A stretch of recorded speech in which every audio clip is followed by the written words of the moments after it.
मैं कांग्रेस हूँ, वही कांग्रेस जिसने 25,000 से अधिक हिंदुओं को मारने के बाद भी पाकिस्तान को 75 करोड़ रुपए दे दिए। मैंने देश के धर्म के आधार पर टुकड़े टुकड़े कर डाले और मेरा वोट बैंक बचा रहे, इसके लिए 3.5 करोड़ अल्पसंख्यकों को भारत में ही रहने दिया। मैंने ही सोमनाथ मंदिर के पुनर्निर्माण पर सरदार पटेल का विरोध कर हिंदुओं से पूजा करने का हक छीना, उन्हें भगवान शिव की पूजा करने से वंचित रखा। मेरा क्रोध या नफरत कह लो, वो इतनी बढ़ गई थी कि मैंने देश के राष्ट्रपति को भी सेवानिवृत्ति लाभ से वंचित रखा, सिर्फ इसलिए क्योंकि वो नेहरू की बात को नजरअंदाज कर सोमनाथ मंदिर की स्थापना में गए। मैंने आजादी के बाद से लेकर अब तक आरएसएस को बैन करने के लाखों प्रयास करे। वो हमेशा से मेरी आंखों में खटकते हैं, लेकिन मुझे मुस्लिम ब्रदरहुड पसंद है। मेरे ही कुकर्मों की वजह से संयुक्त राष्ट्र में भारत को दी गई वीटो पावर दुश्मन चीन के हाथों में चली गई, क्योंकि मेरी नजर में हिंदी चीनी भाई भाई हैं।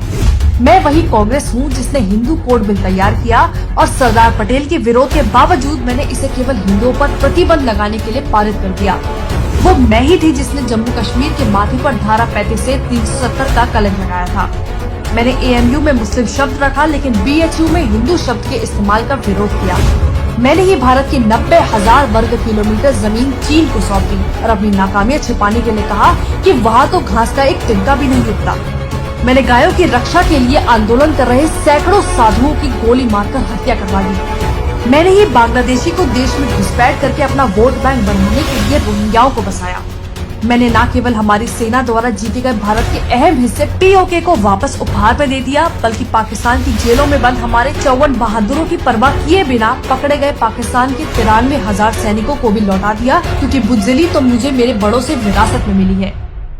देश की सेना का अपमान करना मेरी रग रग में है, इसलिए मैंने इंदिरा के हुक्म से इनकार करने वाले सेना प्रमुख सैम मानेकशॉ, जिसने पाकिस्तान पर जीत दिलवाई, उसका वेतन 32 साल तक नहीं दिया।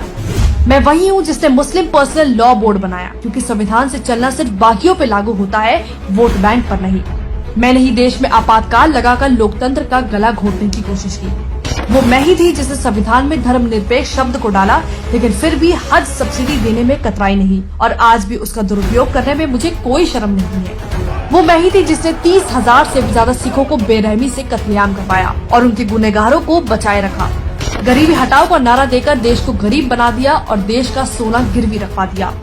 मैंने ही वक्फ एक्ट में संशोधन कर इसे इतना शक्तिशाली बना दिया कि आज आपकी जमीन कभी भी आपके ही हाथों से जा सकती है और आप कुछ कर भी नहीं पाओगे। मैंने परमाणु का विरोध किया, सेना को कमजोर रखने की मेरी मेहनत पर पानी जो फिर जाता। मैंने रिमोट कंट्रोल PM बनाया, उसकी आड़ में लाखों करोड़ों के घोटाले किए।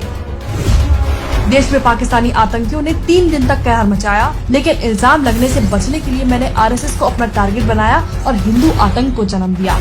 वो मैं ही थी जिसने देश से छिपकर चीन के साथ MOU साइन कर अपने ही देश की कमर में छुरा घोंपा था। मैंने ही कोर्ट में हलफनामा देकर कहा कि श्री राम काल्पनिक है और राम सेतु को तोड़ने की कोशिश की। मैंने वोट बैंक के लालच में हज पर 50% की सब्सिडी दी, पर अमरनाथ यात्रा पर 25,000 का टैक्स लगाकर सारा पैसा वसूल लिया। देश में महंगाई को 2 डिजिट में रखना ही मेरी खासियत थी। मैंने CAA पर लोगों को गुमराह कर उसका विरोध किया, जिससे देश की करोड़ों की सरकारी प्रॉपर्टी को नुकसान पहुंचा। मैंने सेना को राफेल ना मिले इसके लिए अंबानी को बदनाम किया। मुझे अपने अस्तित्व को बचाने के लिए चुनाव का ढोंग करना पड़ रहा है, क्योंकि कुछ लोगों को परिवारवाद पसंद नहीं। मैं कांग्रेस हूँ, मुझे नफरत है इस देश से, इस देश के हिंदुओं से। इसलिए मैं चाहती हूँ कि मुझे सत्ता में एक और मौका मिले, ताकि मैं हिंदुओं का इस देश से पूरी तरह विनाश कर पाऊँ। जिस व्यक्ति को आप देख रहे हो वो राहुल गांधी नहीं है। UPA गवर्नमेंट का अंत होना तो निश्चित है।